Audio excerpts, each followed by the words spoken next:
Hey everyone, welcome back to Make It Happen Mondays, where we talk about sales, business, entrepreneurship, personal growth, mental health, and everything in between with guests who I truly respect and I think make a positive impact on the world around us. Now, this is a very special week since I'm going to be attending and speaking at HubSpot's Inbound conference in Boston all week.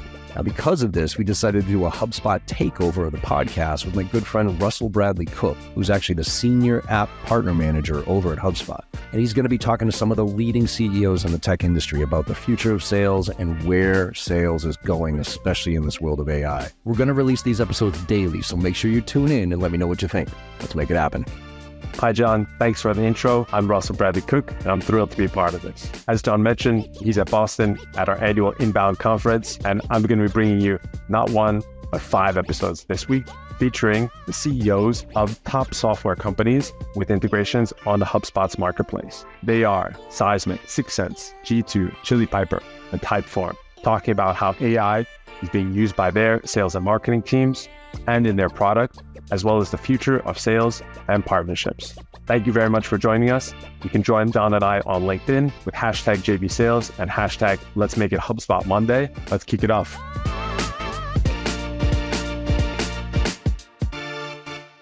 Jason, welcome to Make It Happen Monday. It's an honor to have you here. Thank you. Thanks, Russell. This podcast is a podcast takeover of the John Barrows' show, and the target audience is AEs and sales leaders and BDRs who are in the front lines trying to make stuff happen, and really excited to bring them your insights, both from your experience running the company, but also from 6sense, which is a fantastic buyer intent tool, which HubSpot itself uses. Awesome. Look forward to it. Can you give a little context and maybe an introduction about what 6sense is and how salespeople are using it today? Yeah, sure. So 6sense is a application software that bridges sellers and marketers together. And in its simplest form, we help surface buyer intent, buying propensity of a prospect or a customer. And when we surface this intent signal, you can do all types of things with it. So you can launch an email, an ad, social post, LinkedIn, Facebook, or simply from a seller's perspective, engage with the persona that might be showing this intent. Similarly, marketing can engage, and it may be just a simple campaign, a nurture campaign based on level of intent, or maybe direct call from a BDR AE. This account is hot, so to speak. And I think it's a really interesting story of you joining the company, because you weren't there as a founder, but you got brought on, or you made the decision to join, but also got brought on a little way into the journey. And that's maybe sometimes a little bit challenging. I was curious, maybe if you can share a little bit about that story. Yeah, sure. I joined the company back just around between Series A and Series B 6 years ago. We were about 5 million in ARR at the time. Today we're in the neighborhood of 200 plus or minus, and it's been quite a journey. But for the founders and for me, they were looking for a match of someone that could potentially commercially take the company to the next level. And the fascinating part is I came from previous jobs that were big data, AI related, and then email marketing in a company called Responses bought by Oracle. And so 6sense was this perfect fusion of next gen sales and marketing, leveraging AI and big data, and sort of both of my past experiences. And that's why I got super excited about it. Frankly, as a former seller, I just knew there was a better way, and 6sense was onto it, and it wasn't broadly commercial whatsoever. As you know, the size was pretty small, but it represented a whole new way for sellers to go to market, and that was actually my heritage. I love it. I often see sellers and even sales leaders sometimes jumping into a role a little bit too fast, and like either the fit with their previous experience isn't good enough. When I was doing some research, you mentioned that you had a 6-month dating process with the founders. How did you, where did you get that inside of you? Because I've seen a lot of sellers not do that well. Call it like careful.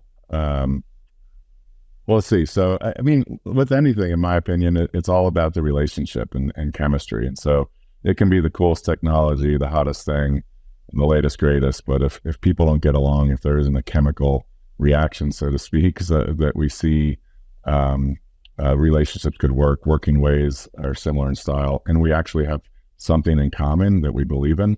That's why it took 6 months. I was in no hurry. My former company, I was CEO of Platform, sold to Workday, and I was looking for the right thing. And so when you have that mindset, both about the human connection, cultural connection, and then vision, you got to wait on it until you find it. One of the things I've also heard you talk about is that you started your career at SAP, and Sixth Sense has recently launched a freemium product.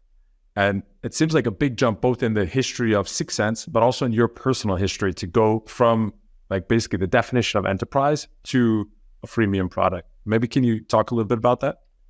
Yeah, I mean, just like I talked about Sixth Sense revolutionizing sales and marketing. I mean that was then. This is now. Technology changes at light speeds.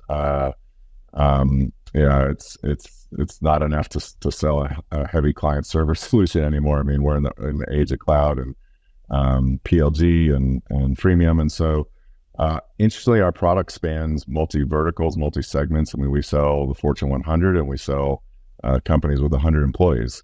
And so the freemium was really just a way, given the product has broad applications from that segment size, we decided we wanted to be able to introduce the product to those wanting to try it out.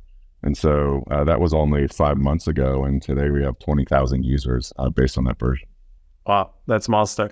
Yeah, no, definitely. I coach my app partners to look at a freemium model as they engage with HubSpot ecosystem, because it makes it easier for customers, but also even reps to say, like, is this something that I'm confident to recommend to be able to test on their personal accounts?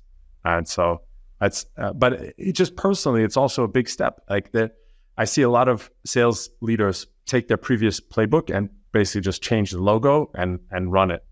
And so to go to freemium, I'm very impressed.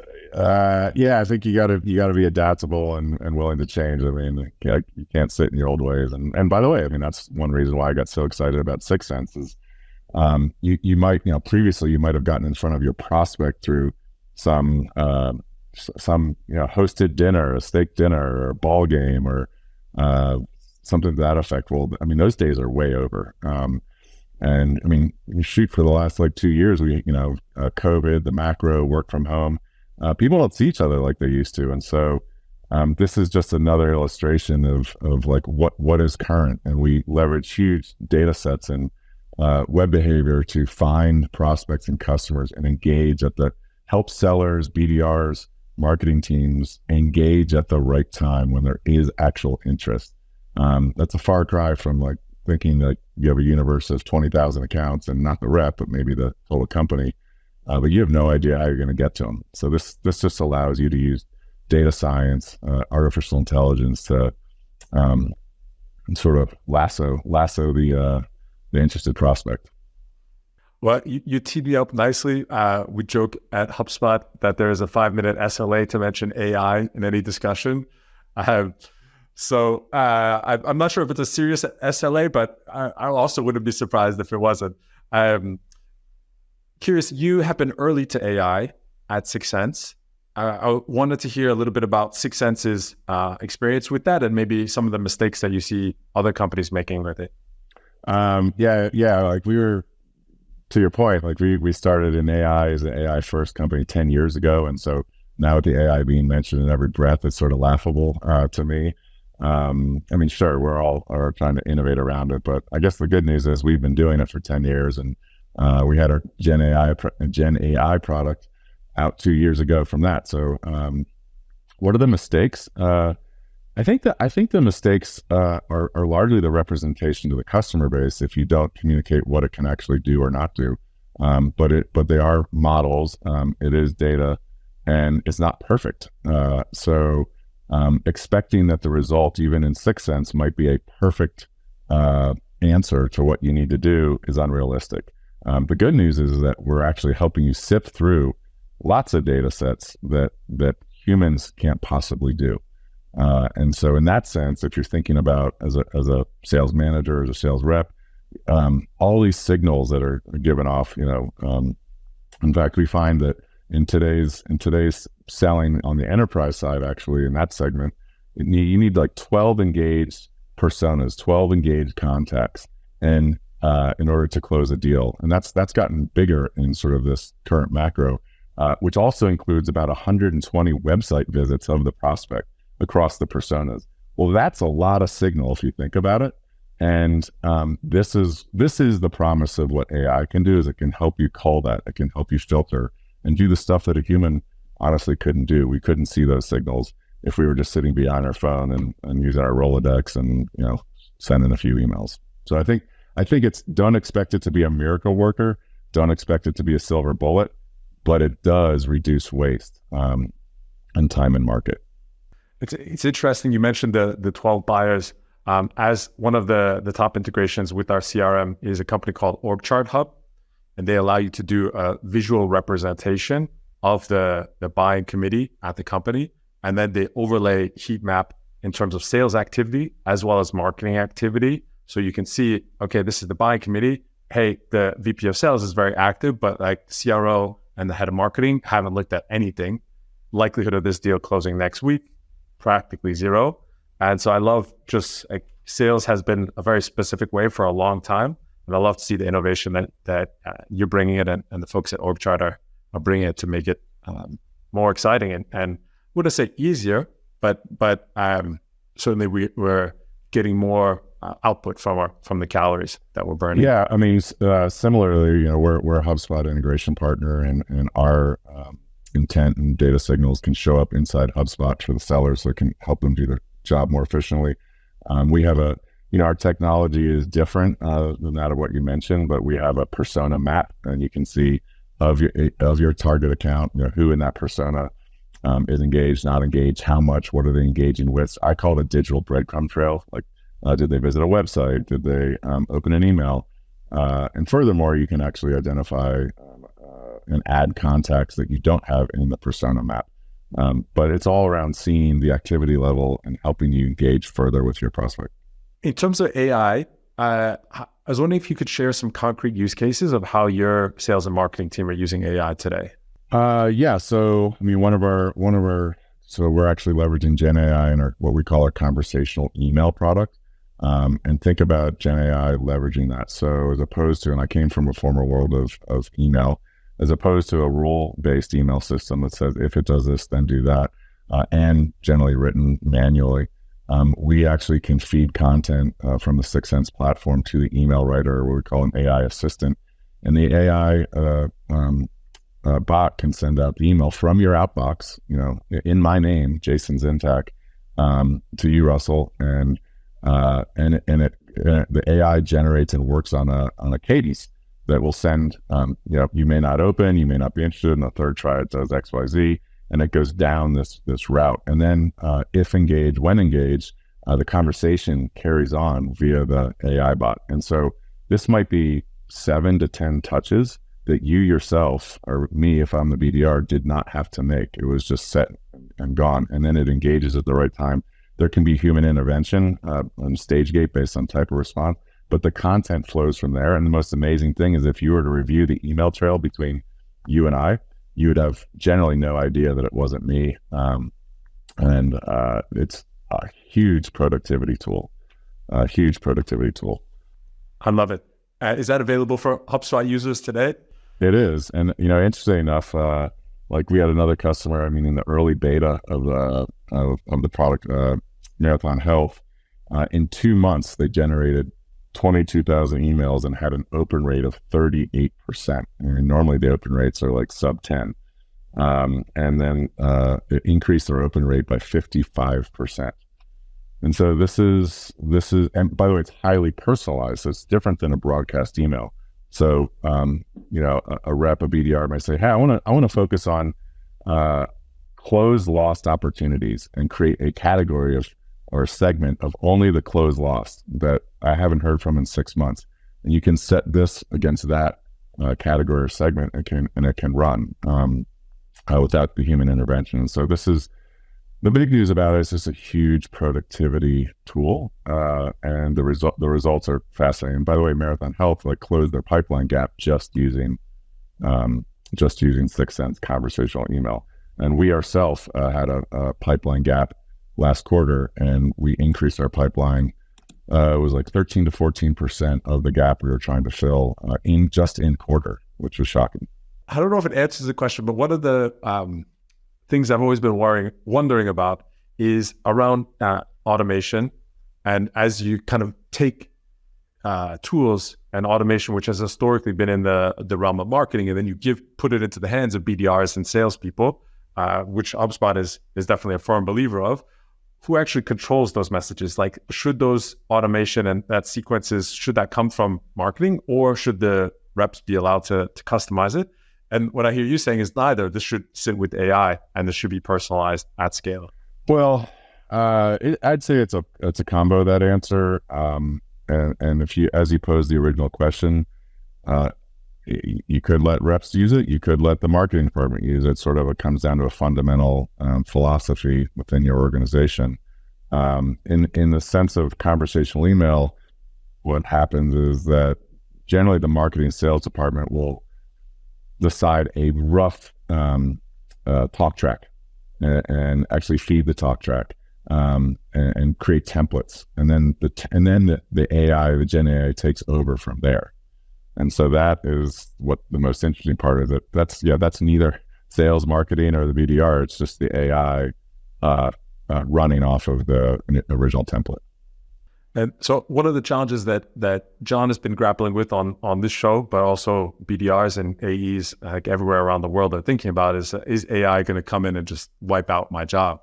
And so it seems to me like what you're saying is that AI is going to give reps superpowers and be able to focus on other things, or do you think a whole percentage of reps are just going to go out the door and not have jobs? 12 to 18 months. I think it's the former. Again, it's down to the time waste. I mean, you know how hard it is to get someone to react to an email or a call. I grew up as a BDR. It was my first job.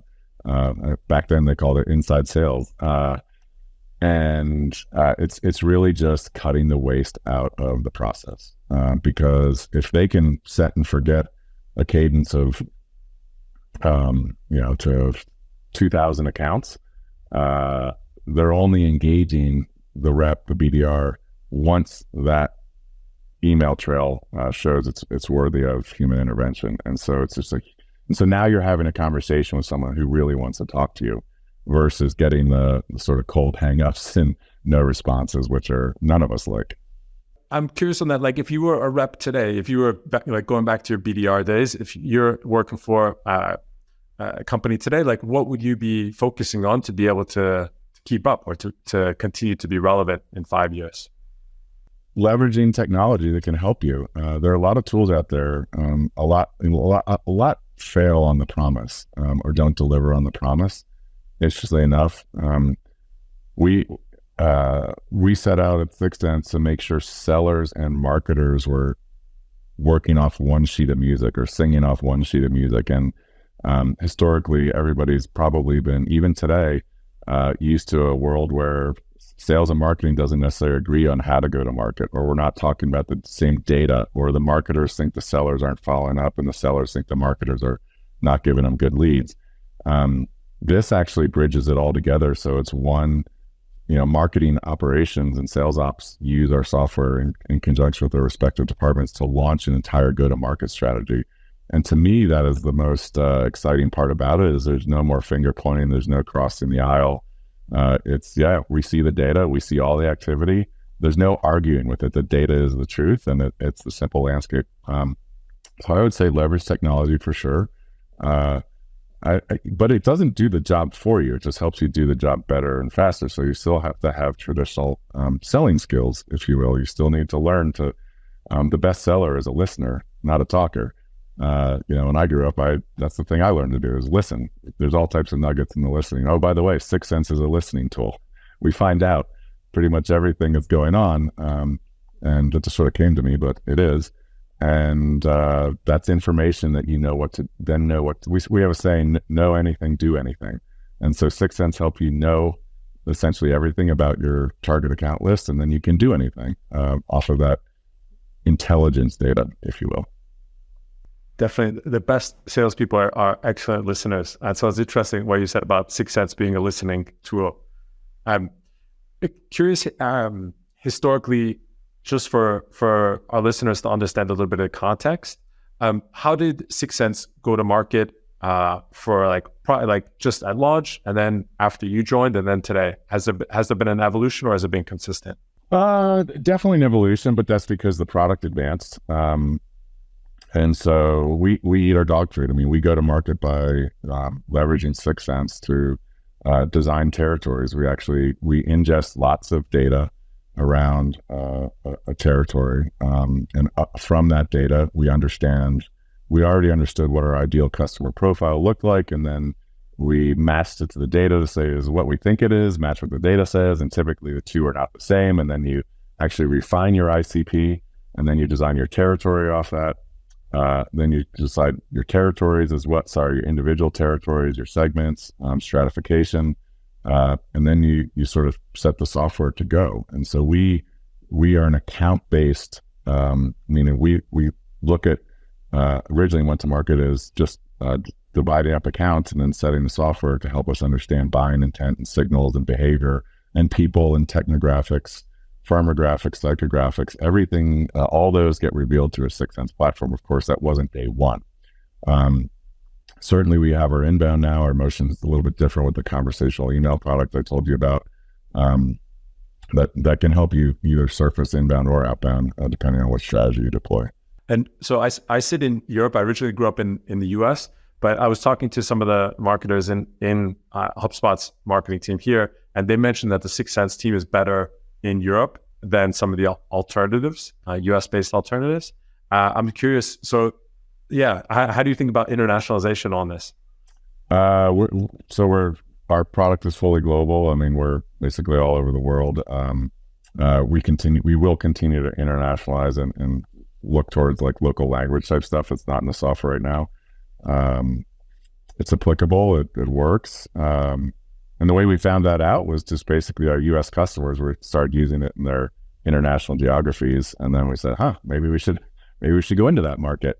And so we do. We've gone into the market, although it's really early innings. We're only in, although it's used in all these different global spots around the world, it's largely being used there, not necessarily have offices there. So we do have office in London and Singapore, but we have a lot of TAM to expand on for sure.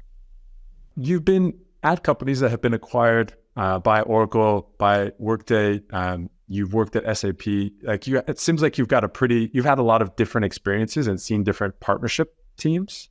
I was curious, as part of how you see partnerships as part of your go-to-market, if you see it as a channel partnership, product partnership, how does 6sense think about that? We do both that you mentioned. I think in this world today, partnerships are huge. Absolutely need to try to find a way to leverage it.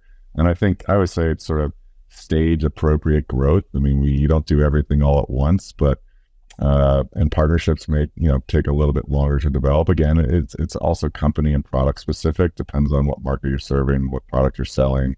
Are there obvious channel partners that could sell for you? I believe in a very broad, open ecosystem. It's one reason why we have an integration with HubSpot. I believe more data better, more open system better. Let data flow.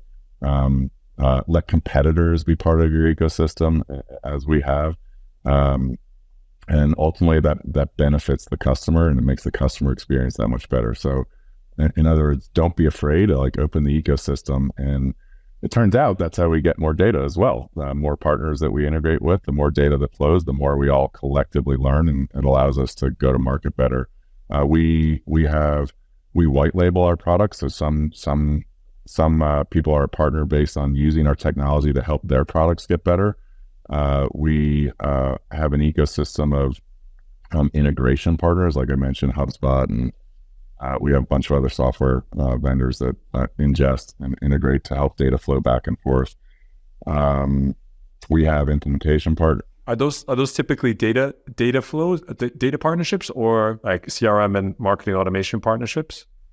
So data side, like G2 Crowd and Bombora, partners of ours, customers as well. We have most of all the maps, the market automation systems, and the CRM systems as partners. We have the what was called or is called the sales engagement platforms like Outreach and SalesLoft and other. But the idea is that we're not saying you do only you. I think gone are the days where you only use one software platform as your tool, and the more we can integrate, the more the customer can decide what's the right journey, what's the right go-to-market motion, and if I can integrate with 6sense, all the better. We have Goddard from the CEO of G2 as part of the HubSpot podcast takeover, and one of the things that he shared was that in his first company, Big Machines, that they had burned through 19 of the $20 million, and the way that they grew from $1 million left in the bank to a $400 million exit was from partnerships. And so I'm really excited about that, and obviously very, very smart folks to partner with. Do you share the attach rate on channel partnerships? Do we share it? No. Frankly, I don't even know if I know what it is. No, I mean, we measure. I'm saying that a little flippantly, but lots of data I get in my inbox. We do measure attach rate from partners, sell through, pull through, influence, dollars generated. We're turning over. We're in the stage now. We're actually turning over the product to partners to fully sell, as opposed to us being part of that sales cycle. And that's probably, depending on your company, that's one of the last steps where you say, hey, the product's mature enough that I can teach partners how to sell it. And we had to grow into that phase, in my opinion. Yeah. And where does the partnership team sit in your org? Is it part of revenue or product? It reports to me. Okay, directly. Cool. So it's, that should tell you how key I think it is. But I also see a world where from what we do, it could be in our go-to-market, organization. And when I say go-to-market, it would be, I would say, alternatively, you could organize it with a CRO, provided the CRO has sales and marketing, and customer success. But partnerships is an integral. Partnerships talks to our product team daily. So it's not a trivial, lightweight lift if you decide to go in, but it's certainly, in my opinion, a strategy that needs to be deployed. Absolutely. And I think it sets salespeople up for success when your product has not only an integration, but a high quality product integration. It just makes it easier for customers to buy and to say yes and say, hey, we've already got these tools. I haven't got to rip out everything in order to put this in. It just works nicely. Time to value, much better. Yeah, that's usually the first thing you hear in a cycle. Oh, this is what my tech stack looks like in go-to-market. Do you work with any of them? We tend to check like 80% of those boxes, and that makes it a lot easier for a company to make a decision. Nice. And for salespeople, I think one of the challenges with partners is, do they bring in partners to the sale? They may have a perception that it's going to make the deal longer. Often the data that we see is that actually deal cycles can be shorter, the sizes can be higher.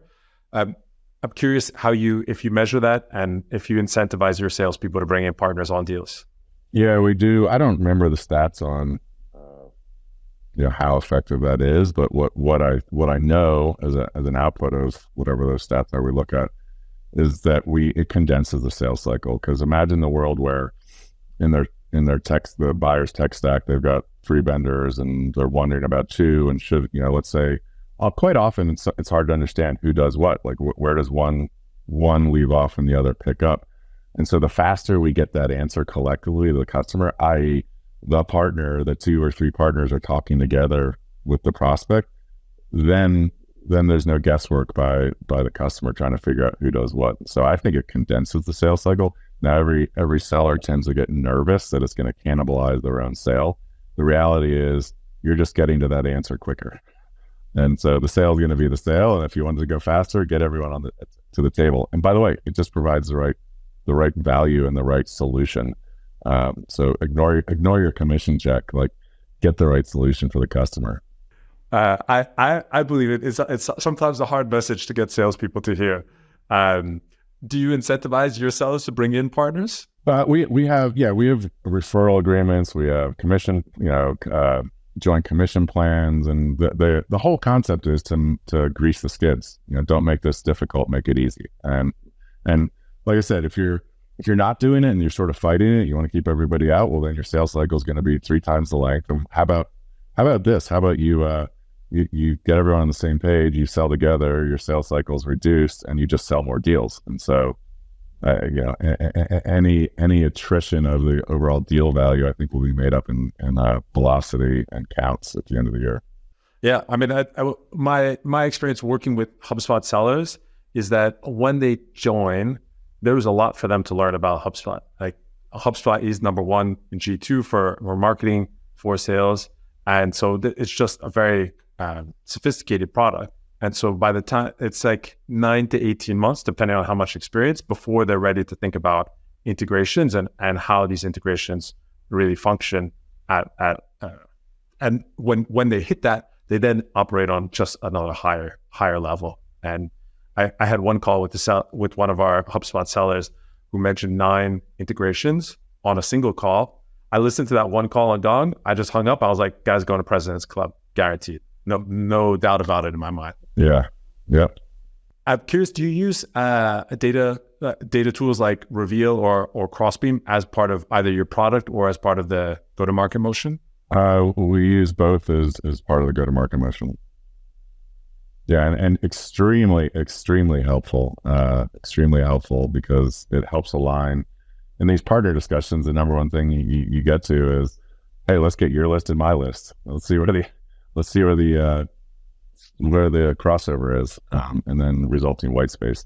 That just accelerates it, and it actually, I think it creates a level of trust that you would eventually have to get to in order to do the work, and that accelerates that trust and actually just the canvas for which you work. So big believer. I'm curious to hear a little bit about how your teams on the go-to-market side, either on sales or marketing, are using data sources like Reveal and Crossbeam.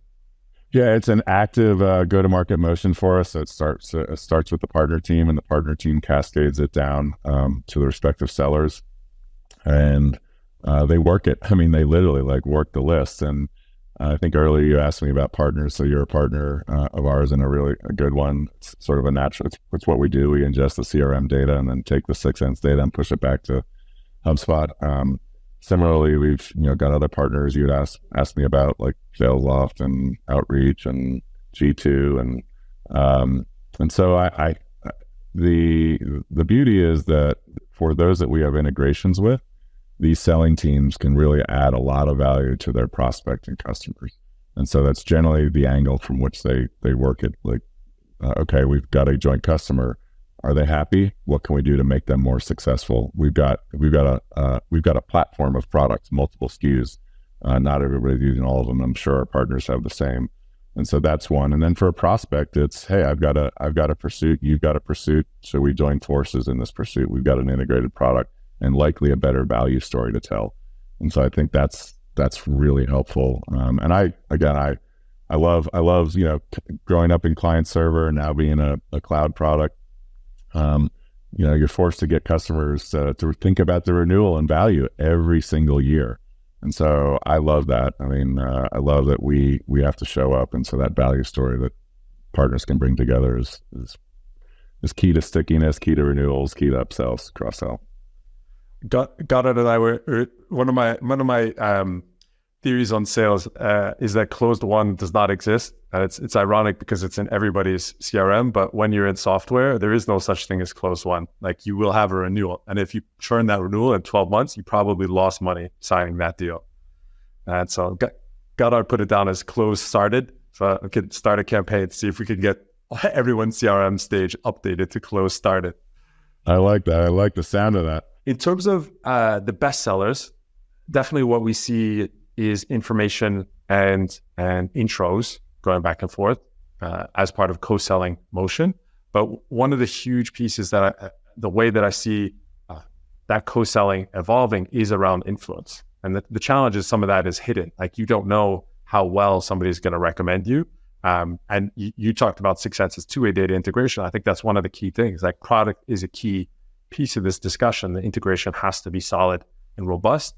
Otherwise, the CSM teams are going to get burned. The salesperson is going to see their previous deal backfiring on them, and they're just not going to bring that partner on for future deals. So I'm really excited about what you're doing and how you think about it. Yeah, thanks. And we actually monitor like all the data flows and the integration of that data across partners, and so we can see the engagement, and that's really key, the usage and what's working. And we do have one saying internally. It's like if you have 3 use cases and they involve partners, the renewal is almost nearly certain. And what that just means is that they found a way to network 3 different partners together, as an example, and those 3 partner solutions are working, data's flowing, and therefore it's by definition sort of integrated and sticky, and probably they're seeing value. Otherwise, they'd rip it out. So that's a campaign we have, which is obviously highlights the value of a partner network. Absolutely. From HubSpot's perspective, our goal is to get customers using 7 to 10 integrations, and that has a double-digit uplift on retention, which is at our size a monster number. But honestly, at any SaaS company, if you can have one cohort of customers who churn at 10% less, most CROs are interested in that, and the finance team certainly is. G2 though, actually interestingly, kind of follow a model similar to what you're talking about, which is looking at the number of use cases. And so they will be looking at, for example, does the marketing team use it? Does the product team use it? Does the sales team use it? And if they can get those 3 teams using G2 data, they know that their retention is very, very high. Yeah, similar here. You have got a lot of experience coming up from BDR. I saw you put a LinkedIn post about BDR Appreciation Week. I was wondering, one of the things now that you're in a position of hiring sales managers and sales leaders, what are the things that you look for in sales leaders, and that if you're a BDR or AE that you should be developing today so that you can be in a position, so when they're interviewing for a role with Jason, that it's in the bag? Yeah, great question. What do I look for in a sales leader, and how can a BDR or young AE sort of grow up with those attributes or learn those? First, some very obvious things. I like them to have a fair balance of IQ and EQ. Understanding the emotional quotient is key. I aforementioned the best sales skill is that of a listener. So does this person listen? Do they have the ability to be an active listener? Are they looking for insights through conversation and exchange of ideas? Or are they just selling feature function? The latter just doesn't work, and it turns off any prospect or customer. High integrity, good citizen. We won a bunch of awards for culture at Sixth Sense, and that's key. I mean, we call it one team. Our whole go-to-market motion is one team, and that one team is multifunction. It's basically the entire company. It's not just sales, pre-sales. We involve product, we involve our partnership team, we involve our customer success team because of the handoff.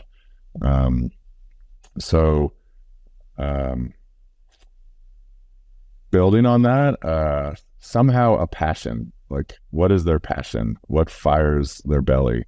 Why do they get up? Why do they get out of bed? What are they excited about? So I'm always looking for this sort of passion or natural curiosity. I know for me, I always just wanted to learn. And once I stopped learning, I was bored. And so now it doesn't mean like you deserve a promotion because you've learned everything. You've got to show results with that knowledge. But I tend to find those people that are active and sort of, I even had one recent executive say, hey, I feel like I've licked this and I want to do more, and I'm capable and I want to do more, and I'm hungry, and here's what I see as a problem in our company. I want to help solve that problem. That type of attitude is what I look for. Team players for sure. It's got to be a team. There's all these things are sort of common. There's no I, but active listening, passion, will to win, sort of 3 key elements, and then good citizen. Jason, thank you very much for joining the Make It Happen podcast with John Barrows. This has been the HubSpot Takeover episode. And if you're listening, go check out Sixth Sense. They've got a freemium product. So you can get started today. And really, really appreciate all the sharing and lessons. And thank you very much for joining us. Yeah, super. I really appreciate the opportunity to enjoy our partnership in the market. Thank you for everything you do for HubSpot. Take care. See ya. I hope you enjoyed that conversation as much as I did. With your support and our incredible guests, we're one of the top sales podcasts out there right now, and I can't thank you enough. Now, to keep the momentum going, it would mean the world to me if you could go and leave a 5-star review on your favorite podcast platform and share some of your favorite episodes with your network. Also, check out my new website at www.johnm.barrows.com, where you'll find even more ways to engage. There's a ton of free content, and you can also get trained from me directly as an individual or for your team. Look, I'm out there selling every day just like you are, and I'm doing my best to stay on top of all the latest trends in technology. So if you're looking to level up and you give a shit about this profession of sales, let's connect and let's make this happen together.